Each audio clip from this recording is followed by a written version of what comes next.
अस्सलाम वालेकुम। तहरीक पाकिस्तान और पाकिस्तान का क़याम चैप्टर 2।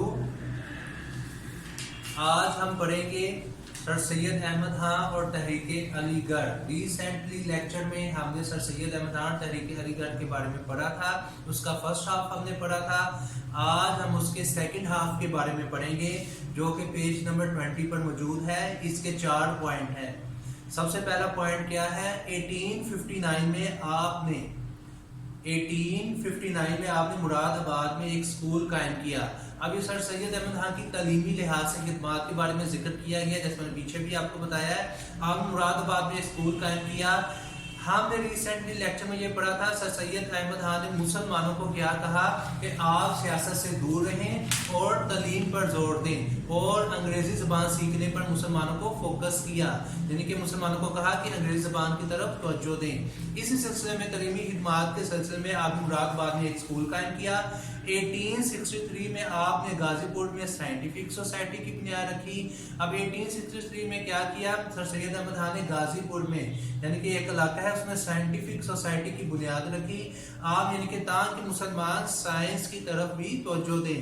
आपने 1875 में अलीगढ़ में जो स्कूल कायम किया, यानी कि आपने क्या किया 1875 में जो तहरीक अलीगढ़ जो हमारे यानी कि टॉपिक भी यही है, आपने क्या किया 1875 में एक स्कूल कायम किया मुसलमानों को तालीमी लिहाज से आगे लेके जाने के लिए, जिसका नाम क्या रखा गया? अलीगढ़। वो 1877 में कॉलेज और 1920 में यूनिवर्सिटी बन गई।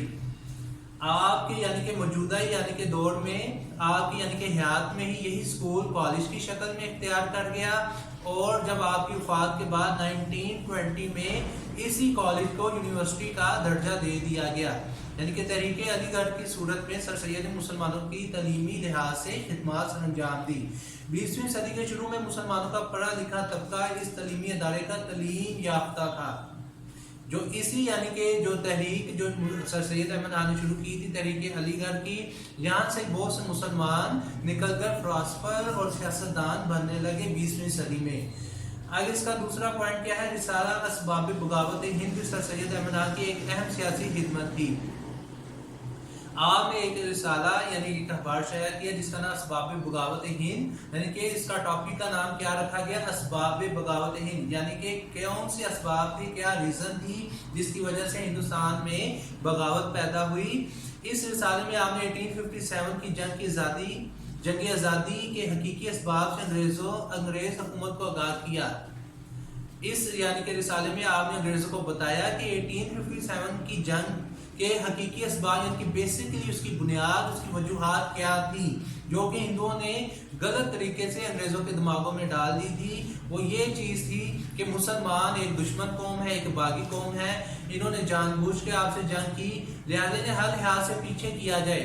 इसी सिलसिले में सर सैयद अहमद खान ने क्या किया? एक रिसाला लिखा जिसमें सर सैयद अहमद खान ने बताया, जिसका नाम असबाब बगावत हिंद रखा, और बताया कि मुसलमानों ने 1857 की जो जंग अंग्रेजों के साथ की थी उसकी बेसिकली वजह क्या थी।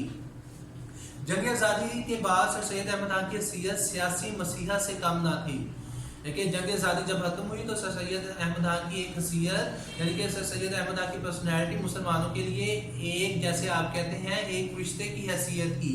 क्यों? क्योंकि जहाँ किसी ने भी मुसलमानों को नहीं यानी कि संभाला, वहाँ जहाँ मुसलमान इतनी नाजुक सिचुएशन में थे, वहाँ सर सैयद अहमद खान ने मुसलमानों की तरक्की का हर लिहाज से बेड़ा उठाया। मुसलमाने बड़े सगीर को वजूद को कायम रखने के लिए आप आगे बढ़े और अंग्रेजों की गलत फहमी दूर करने की कोशिश की। आगे तीसरा पॉइंट क्या है? सर सैयद अहमद खान सियासी तौर पर मुसलमानों को कमजोर समझते थे। सर सैयद अहमद खान सियासी तौर पर मुसलमानों को, सर सैयद ने पहले ही कह दिया था कि आप सियासत में हिस्सा ना लें, आप तालीम पर तवज्जो दें। इसलिए इन्होंने 1885 में कायम होने वाली इंडियन नेशनल कांग्रेस में मुसलमानों को शामिल होने से रोका।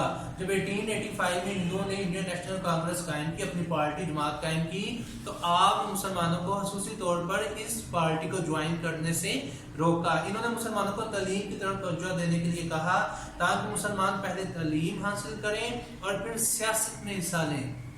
हमने कहा कि पहले मुसलमान तालीमी लिहाज से तालीम पर तवज्जो दें, बाद में सियासत में हिस्सा लें। सर सैयद अहमद खान के कारनामे इनकी जिंदगी तक महदूद ना थे।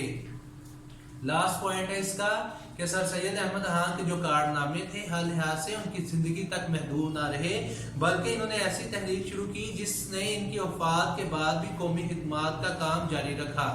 جیسے آپ کہتے ہیں نا صدقہ جاریہ کسے کہا جاتا ہے، جیسے آپ کسی جگہ پر آپ کوئی نلکا لگوا دیتے ہیں، ٹھیک ہے، کوئی مسجد بنا دیتے ہیں، تو آپ کے مرنے کے بعد بھی وہ آپ کی خدمات جو ہیں اس کا جو اجر ہے صدقہ جاریہ کے طور پر آپ کو آپ کی قبروں کے اندر ملتا رہتا ہے اور آپ کے درجات میں بھی اضافہ ہوتا ہے۔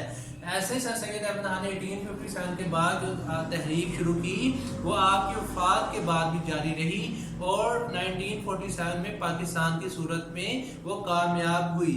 سر سید احمد خان نے تحریک علی گڑھ کے ذریعے مسلمانوں پہ ایک لڑی میں پرو دیا، یعنی کہ مسلمان جو تھے جو فرسٹریشن کا شکار تھے، انتشار کا شکار تھے، لیکن آپ نے ایک تحریک پر، ایک پلیٹ فارم پر یعنی کہ مسلمانوں کو جمع کیا اور مسلمانوں کو ایک خاص مقصد کے لیے دو قومی نظریے پر ایک الگ وطن کے لیے سر سید نے مسلمانوں کو آمادہ کیا، جس سے مسلمانوں کے جدا گانا تشخص کی تشکیل ہوئی اور آپ کی یعنی کہ آپ کی تحریک کی بنا پر، آپ کی شخصیت کی بنا پر ہی، آپ کے دو قومی نظریے کی بنیاد پر ہی مسلمانوں کی ایک علیحدہ پہچان بنی۔